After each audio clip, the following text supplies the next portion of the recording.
Ulbanam, which was fierce, Ghora, the most ferocious Putana,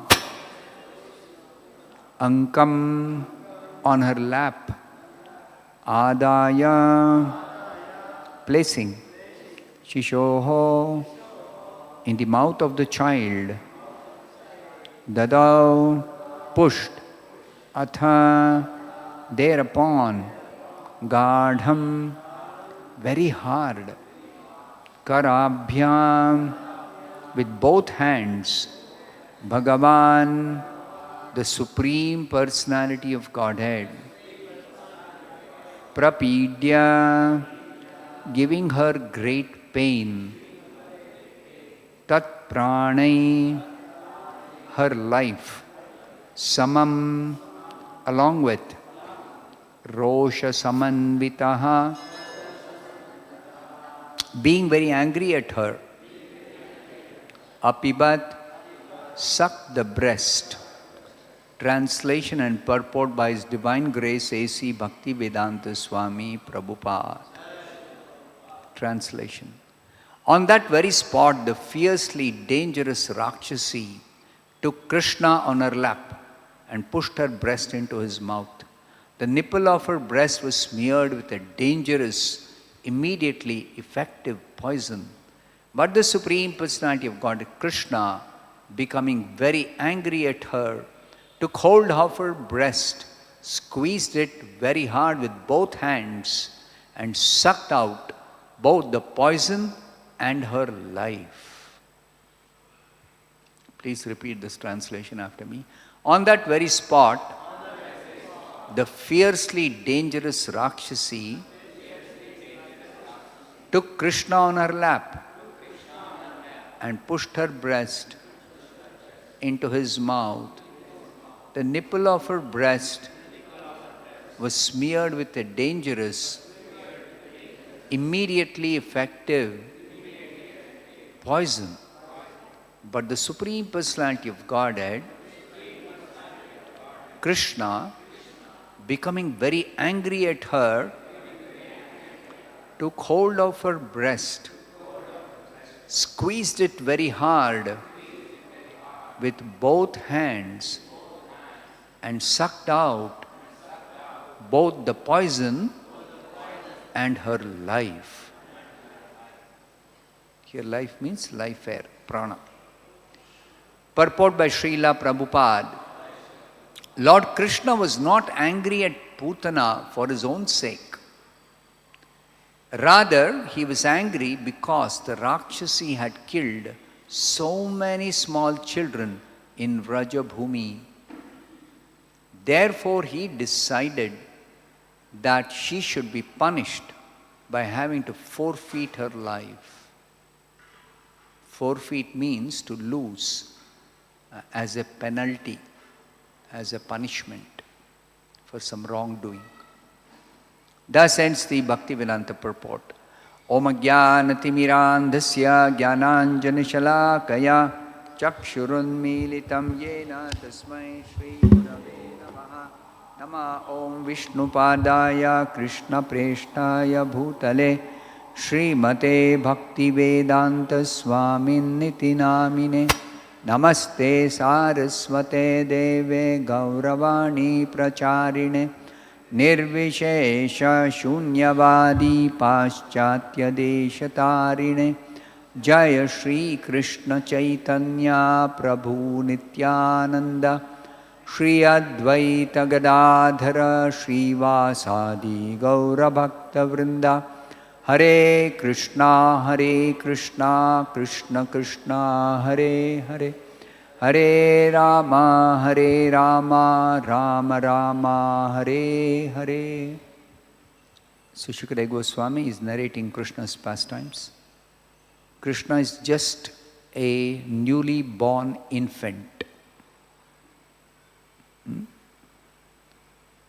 So the plan of Kamsa was to kill all small children born in the last few days, newly born children.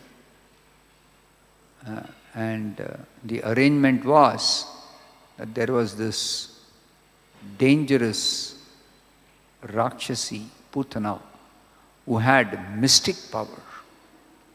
She could transform herself into any form, and she could move from one place to another according to her will, simply by flying in the sky on the branch of an uprooted tree.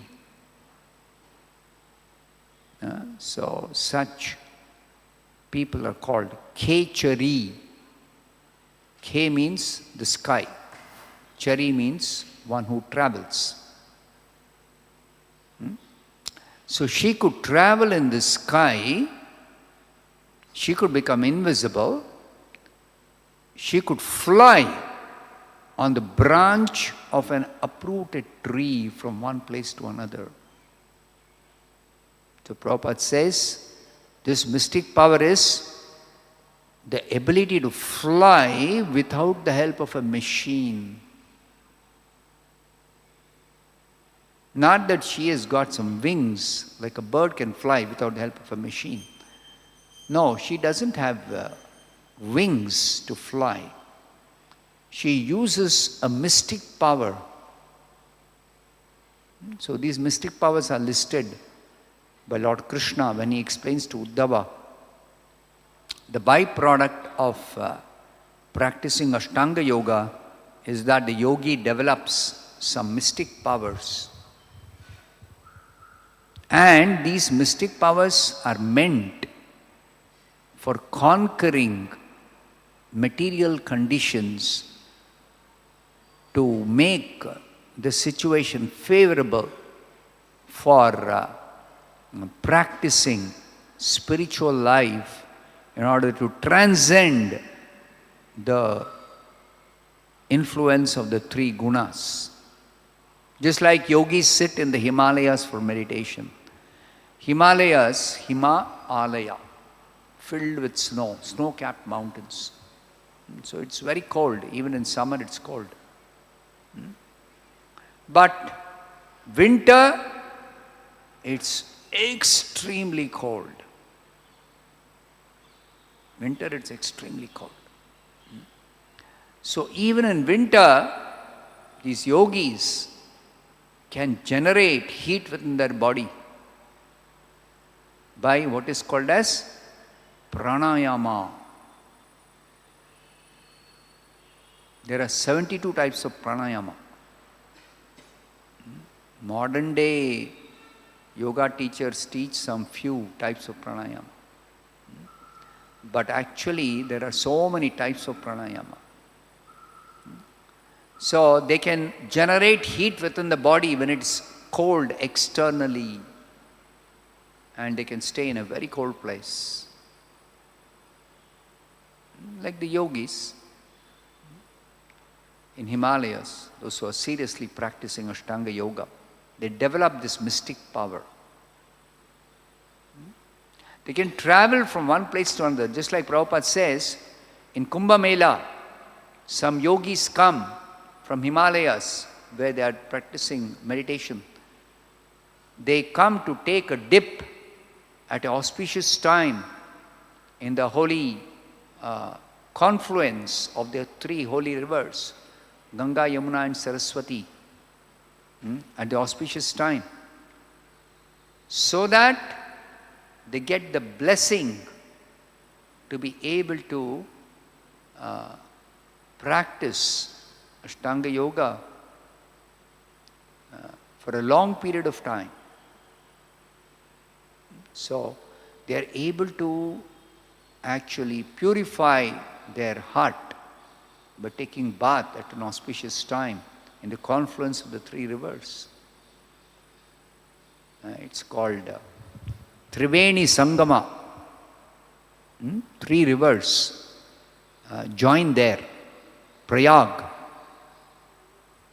Raj. Prayag means a holy place where there is confluence of two or more rivers. But this Prayag Raj is very special. It's the holiest of all holy places where there is confluence of rivers. And at an auspicious time when they take bath in that confluence of the three rivers, merely taking a bath in any of the holy rivers, even one of the holy rivers, Ganga, you become purified of all your sinful reactions. But it is not enough to just purify ourselves of sinful reactions. Because the sinful tendency is there in the heart. So that sinful tendency can be purified only by pure devotional service, bhakti. So therefore, the scriptures instruct us that before you begin practice of bhakti, you should purify your heart of sinful tendencies. Then, when you are purified of all sinful tendencies, then you practice bhakti or you perform devotional service. That devotional service will become pure devotional service. So right now we are all sadhakas. We are practicing devotional service. But we don't use any technique for purification other than bhakti itself. For us, the practice of bhakti is both at the stage of practice for the sake of purification, and also in the perfected stage we continue to render devotional service, because that devotional service, while in the stage of practice, it is mixed with some sinful tendencies, some sinful habits, some material desires. But when the heart is completely purified, then the same devotional service becomes pure devotional service. That pure devotional service actually is a direct contact with Krishna. Direct contact with Krishna. So much so that Srila Prabhupada says, when you chant the holy name purely, the Hare Krishna mantra, even once, you directly come face to face with Krishna. You can talk with Krishna like you talk to ordinary people when they come in front of you face to face. You can play with Krishna, can embrace Krishna. So, that is pure devotional service. And that pure devotional service has been simplified. The practice of pure devotional service. It's not easy. Even pure devotional service is not easy to practice in other ages. Other ages, the practice of pure devotional service has to be preceded by other activities of bhakti other than chanting and hearing the holy name. Kruteyat dhyayato Vishnum. In Satyuga, the recommended practice is meditation on Vishnu within the heart. Kruteyat dhyayato Vishnum. That's called dhyana avastita tadgatena manasa pashyantiyam yogino. In the 12th canto of the Bhagavatam, it is explained. This Ashtanga yogis, they practice meditation on Vishnu within the heart. So the perfection is total absorption in such meditation on the form of the Lord in the heart, Paramatma. Meditation on Vishnu. Meditation on Vishnu within the core of the heart. Tretayam yajato makhaihi. In Treta Yuga, Because the duration of life in Treta Yuga is less than the duration of life in Satya Yuga. A human being on the earth planet in Satya Yuga has got an average duration of life 100,000 years, 1 lakh years. Eka laksha varshani, 1 lakh years. That's the duration of life of human beings on the earth planet in Satya Yuga. So as the ages progress, people become, in general, of course, the atmosphere is imbued with different kinds of desires for sense gratification, even by sinful activities. Material world means there is always a desire for material enjoyment. That's the meaning of material existence. But in Satya Yuga, people are very pious. So even if they want to enjoy materially, they'll only enjoy in pious way. Never they will perform any sinful activity.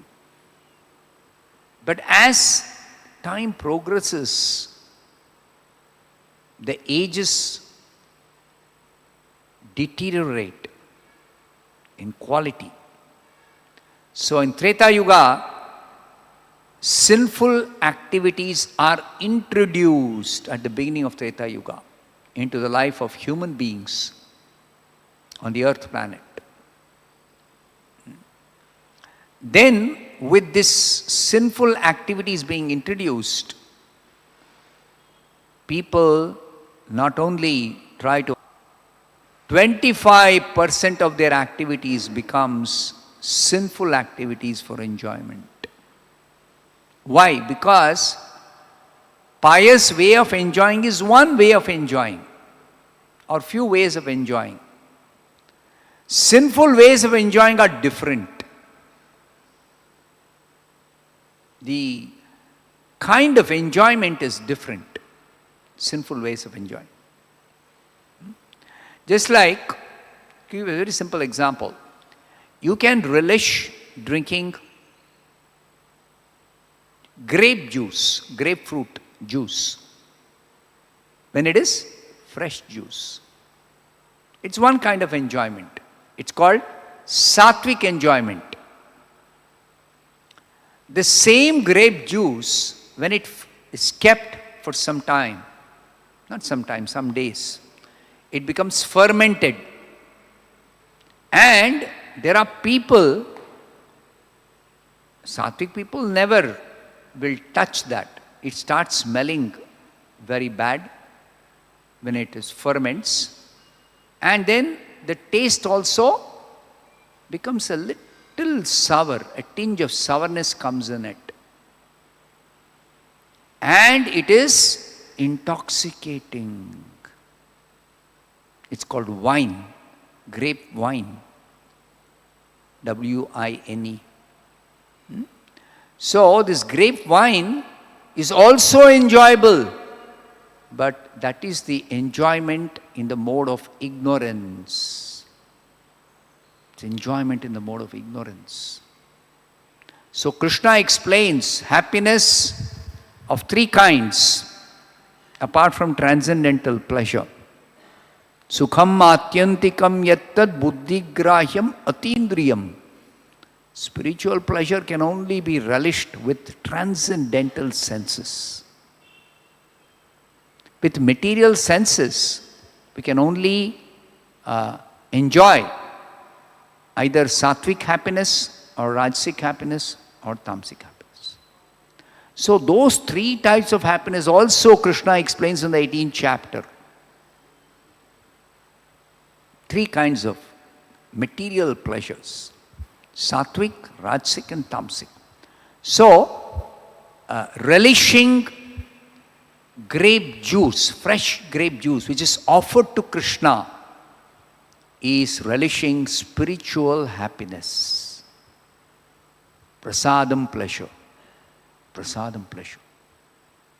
Whereas there may be some person who is not exactly a devotee, but is situated in the mode of goodness, likes to take grape juice, fresh fruit juice. So they relish what is called as sattvic pleasure. The same item, what happens when it is offered to Krishna? It becomes spiritualized. The same grape juice, fresh grape juice, when offered to Krishna and accepted as remnants of Krishna's mercy, prasadam, then that prasadam is free from all kinds of material contamination. It is free from the influence of the gunas. It is transcendental to the gunas, to the modes of material nature. It is spiritual. And secondly, such spiritual pleasure is only possible to be relished by transcendental senses. You cannot relish spiritual pleasure by material senses. So the practice of sadhana bhakti, what does it do? Our ordinary material senses become purified or spiritualized by practice of sadhana bhakti. With the same tongue which you use for vibrating so many material vibrations, the same tongue you vibrate and say Hare Krishna, Krishna Krishna, Hare Hare, Hare Ram, Ram Rama, Hare Hare. This is one function of the tongue, to vibrate and produce sound, to speak. And another function of the tongue is to taste. So, the same tongue, you taste Krishna prasadam. You taste Krishna prasadam. Then the tongue, in the beginning, we don't exactly relish transcendental pleasure. But the effect of chanting with this very tongue, ordinary tongue, or tasting with ordinary tongue prasadam, the effect is that our tongue begins to become purified. Our spiritual sense of tasting or speaking becomes awakened, begins to become awakened. And because of our long association with material nature, such purification or spiritualization or awakening of our spiritual senses takes some time. Takes some time. Because of a long association. We have been in this material world for millions of lifetimes. And we are very badly entangled. Even people who are sattvic, even people who are very pious people, they also are too much entangled in material existence because of their long association with material nature. So therefore, the purification takes time. But the fastest purification can happen if somebody practices bhakti yoga as compared to ashtanga yoga, jnana yoga, karma yoga. Compared to the other three yoga systems, the purification by practice of yoga is fastest when one practices bhakti yoga. But this bhakti yoga practice also takes time. Just like in Satya Yuga. Because they have a duration of life, 1 lakh years, human beings, in Satya Yuga. And they're very pious. So they can practice bhakti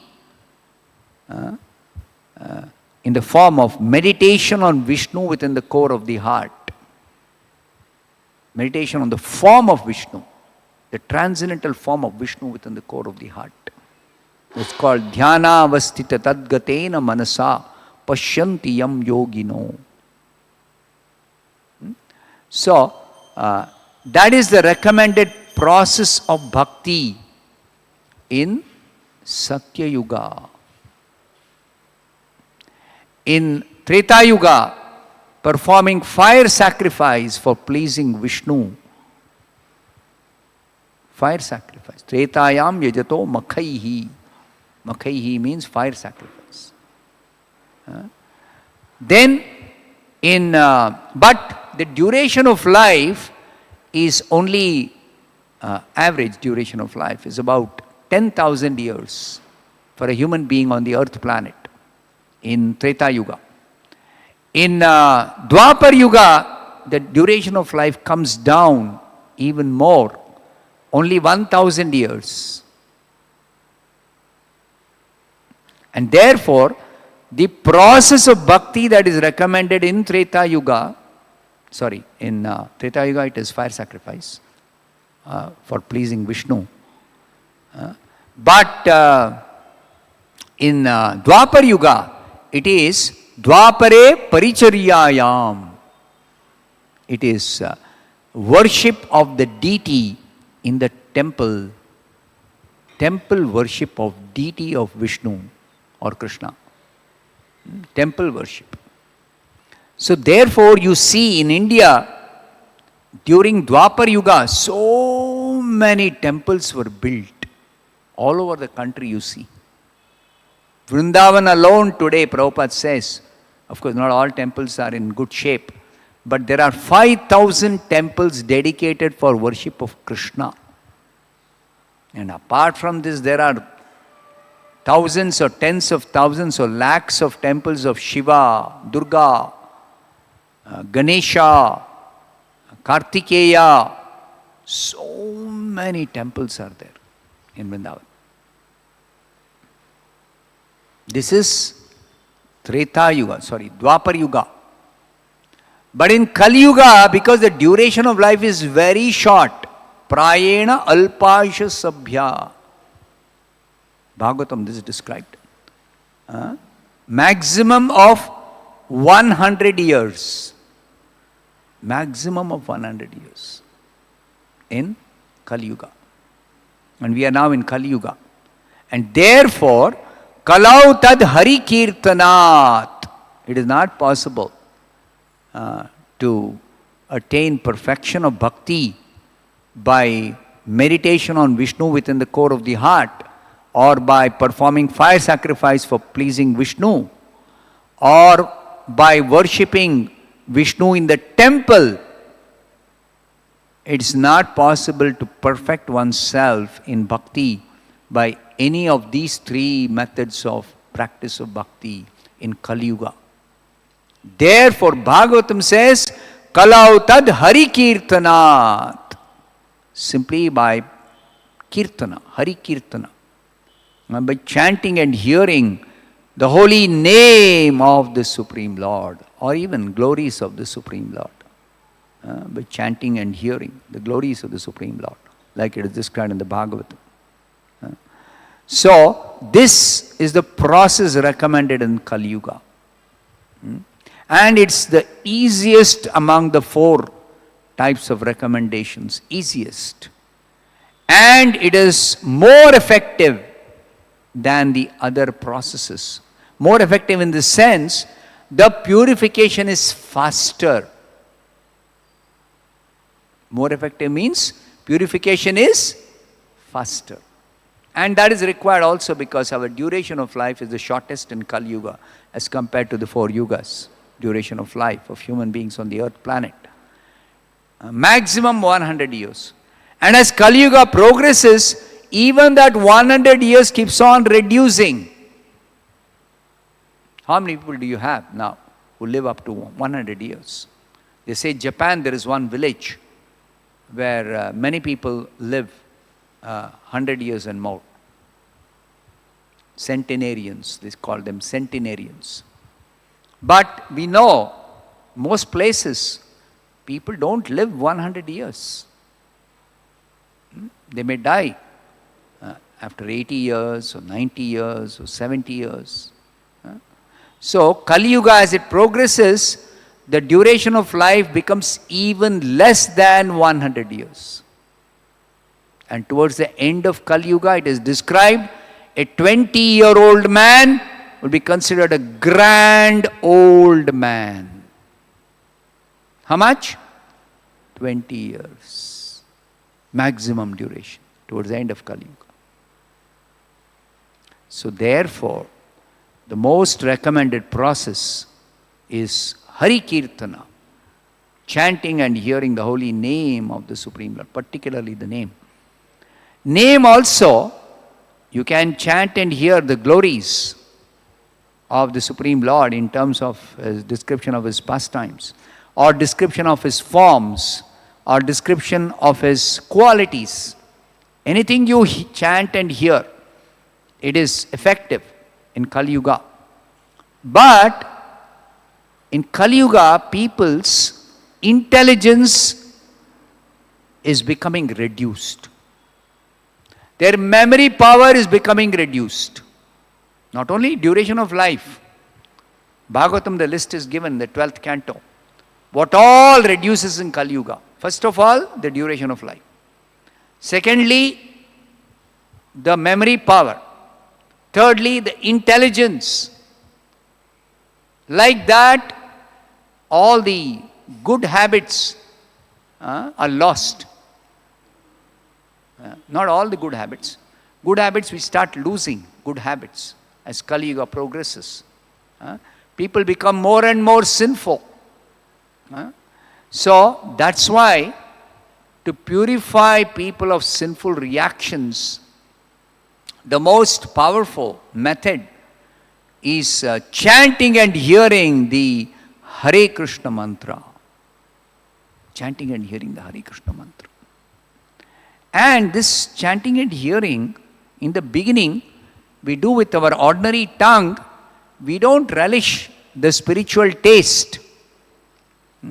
That's the reason, even if somebody develops some attraction or some interest in chanting, they cannot continue that so much as a pure devotee's chanting happens. Haridas Thakur, he was chanting 3 lakh names every day. Practically he was chanting 24 hours. He would only take a break for taking little rest, eating little prasadam, taking one bath. That's all. Maximum 2 hours in 24-hour cycle. So 22 hours, he would simply sit and chant, Hare Krishna, Krishna Krishna, Hare Hare, Hare Ram, Ram Ram, Hare Hare. So, we cannot imitate Haridas Thakur. We should not. Because it's not going to be effective. Why? Because our tongue is not pure yet. So, the Shastras and the Acharyas, they instruct us. You begin by chanting one round of Hare Krishna mantra, 108 times every day. And then gradually increase. You will be able to increase because as you keep on chanting, your senses become purified, your mind becomes purified, your intellect becomes purified, your consciousness becomes purified. And that purification is because Krishna has incarnated in the form of his holy name in Kali Yuga.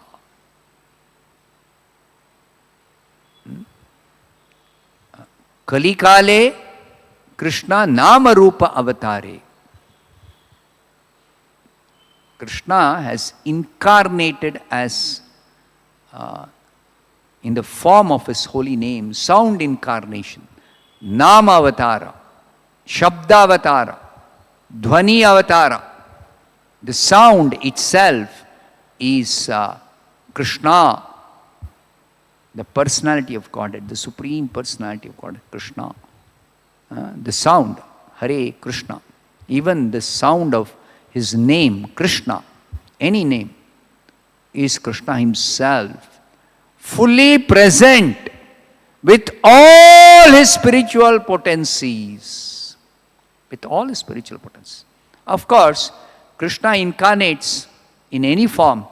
He comes with all his spiritual potencies, but all his spiritual potencies are not manifest except when he incarnates as Krishna. He manifests all his spiritual potencies only when he incarnates as Krishna. And even his incarnation in his transcendental form as Krishna happened 5,000 years back on this earth planet. So, that form of incarnation, the Rupa, Krishna Rupa, the transcendental form of Krishna, cowherd boy, or a prince, or a king in Dwaraka, or prince in Mathura, or cowherd boy in Vrindavan. That happened 5,000 years back at the beginning of Kali Yuga, end of Dwapar Yuga rather. But now in Kali Yuga, Krishna is present in the sound incarnation of the Hare Krishna mantra. Iti shodachakam namnam kalikalmashanashanam. Kalikalmashanashanam. You see? So, Putana was very fortunate that she was able to directly come in contact with Krishna's transcendental form when he incarnated as the personality of Godhead, Krishna, in his spiritual form as Krishna. So he manifested all his, he manifests always when he incarnates as Krishna. He manifests all his spiritual potencies. So, Putana, just by coming in contact with Krishna, even though her intention was to kill Krishna, but nobody can kill God. So therefore, she was not able to kill. On the other hand, Krishna took compassion upon her, that let me deliver this sinful Rakshasi. Let me put an end to all her sinful activities by purifying her. And then promoting her, because she also came with some affection for Krishna as a mother.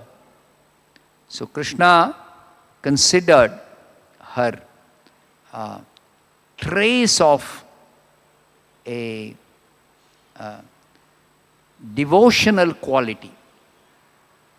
A trace of devotional qualities with the intention of killing Krishna. She disguised herself as a mother, a loving, affectionate mother, to cheat the others.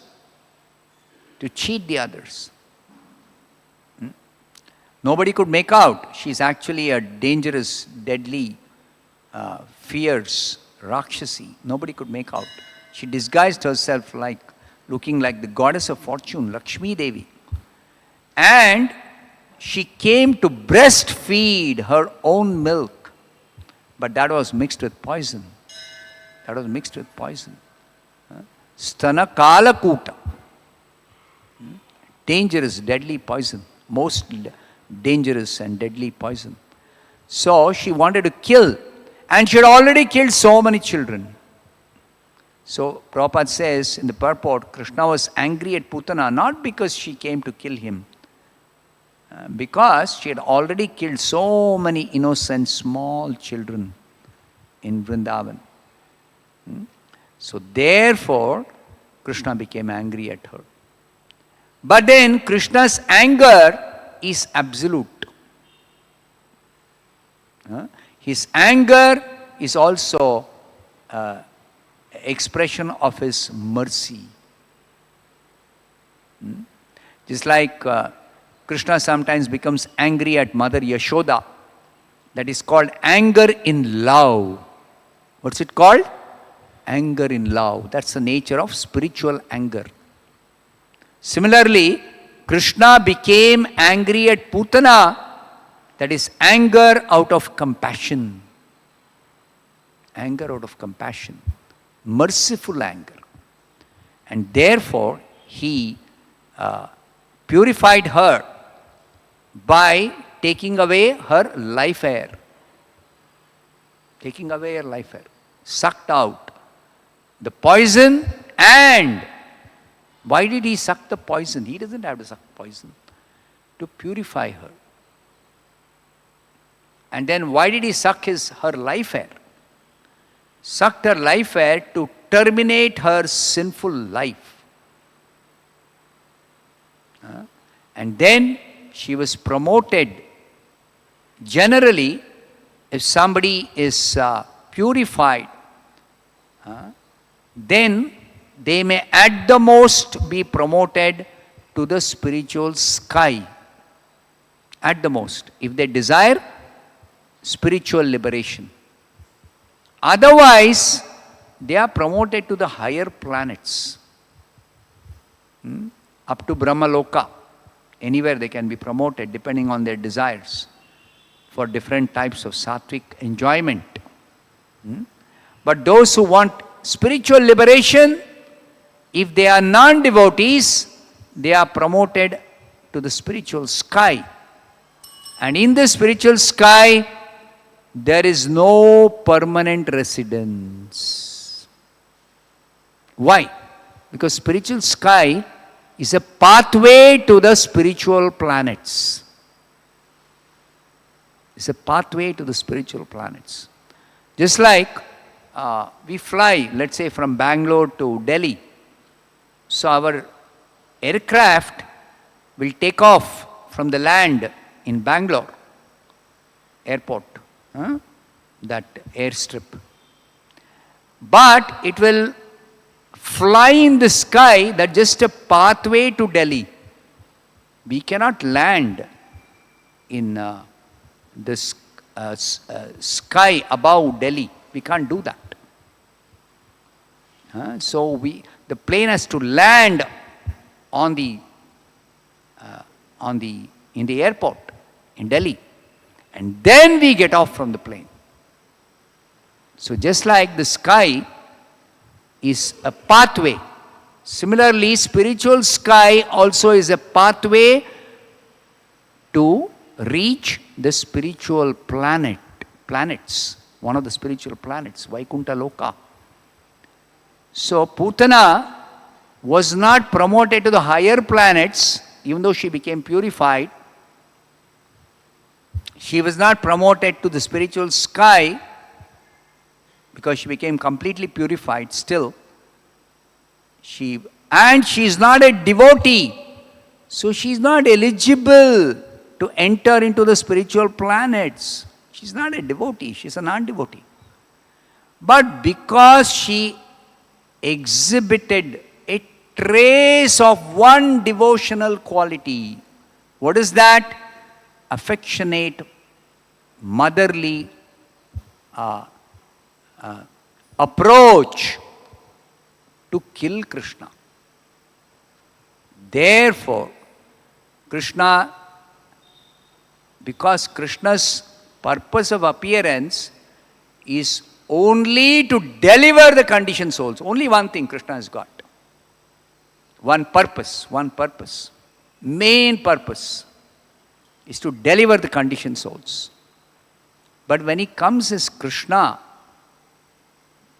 he delivers even if there are no devotional qualities, but along with the non-devotional qualities, they may have a very, very, very, very, very small trace of some devotional quality. A small trace of devotional quality. then Krishna will promote such a non-devotee also to his personal planet and give them a permanent place of residence. So Krishna did that to Putana. But Chaitanya Mahaprabhu, he is even more merciful than Krishna. He is Krishna himself, but he is more merciful than Krishna. What does he do? He doesn't even care for non-devotees. Even if they don't have, he doesn't care whether they have devotional trace of devotional quality. Even one devotional quality, little trace. He doesn't even care for that. Whether they have a trace of devotional quality or not have any trace. Even they are the worst of demons with full of all kinds of sinful qualities. Doesn't matter. Chaitanya Mahaprabhu makes them somehow chant Hare Krishna and then delivers them. Promotes them to his personal abode. That's what Chaitanya Mahaprabhu does. So Krishna looks for some trace of devotional qualities even with the wrong intention. But Chaitanya Mahaprabhu, he does not even care whether somebody has any trace of even devotional quality.